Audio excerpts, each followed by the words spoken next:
So we had been traveling all across Idaho to find the places that we loved, and we ended up finding a few locations. As we were traveling, we were looking for property and land, and we found some spots that we really loved, but there was always issues with the properties. Whether it was in a great spot, but the roads were terrible, and we were afraid of having to drive during winter on these really sketchy roads on the side of cliffs.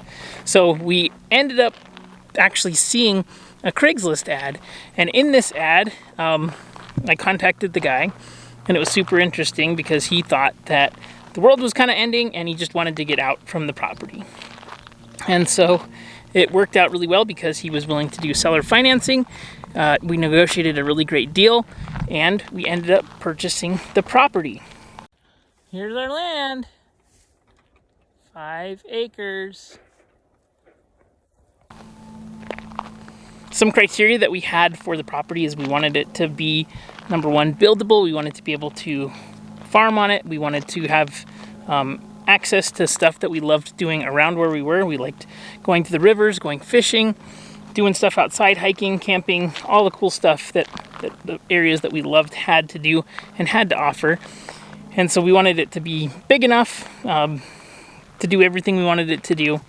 But we also needed it to be a little bit of creative financing because rural land is hard to do deals on. So that being said, it took forever because title work was backed up, and it took forever to close the deal. But finally, we closed and purchased on the land.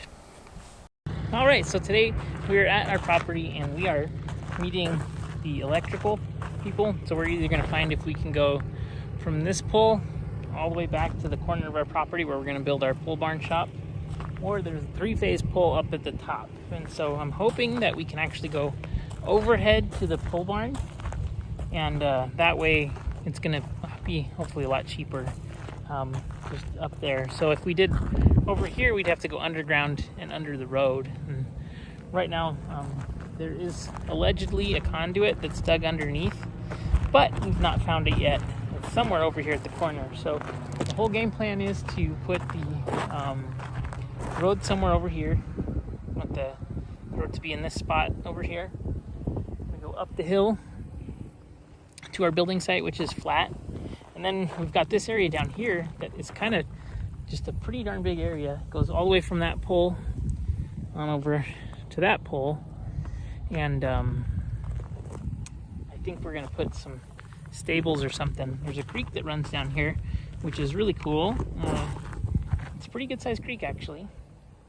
And just looking down here, it looks like we had some game tracks down here, probably some deer going down to the creek, which is pretty cool. So anyways, we're just waiting for them to show up. So now that we had the land, we had to do everything from start to finish. We had to develop the land, we had to build the road, we had to get power in, we had to get water in, we had to get a septic in, and do all of this stuff. Now, looking back, I should have done a lot more due diligence. Definitely going to create a video on how to do due diligence for buying land and what you should really consider before buying, because there's a lot of hidden costs that you're probably not going to know about until you actually get in there and have certain inspections done.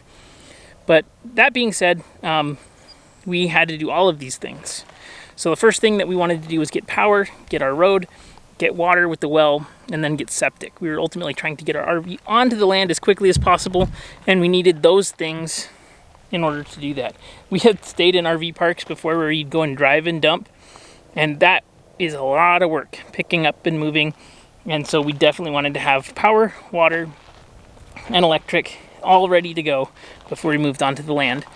Now that being said, there's definitely laws in different areas where you're not allowed to live in an RV. We chose the area that we could because we could build and live in the RV while we were building. So that all taking place, we had to get all of that done.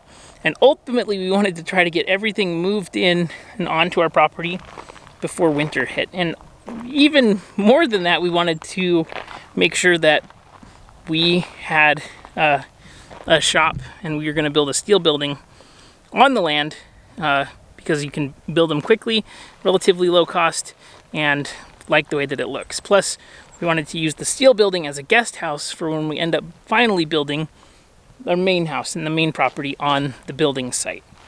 So we had a lot to do, a lot of things to consider, and we learned a ton on this. But now it was time to get to work, and so we started.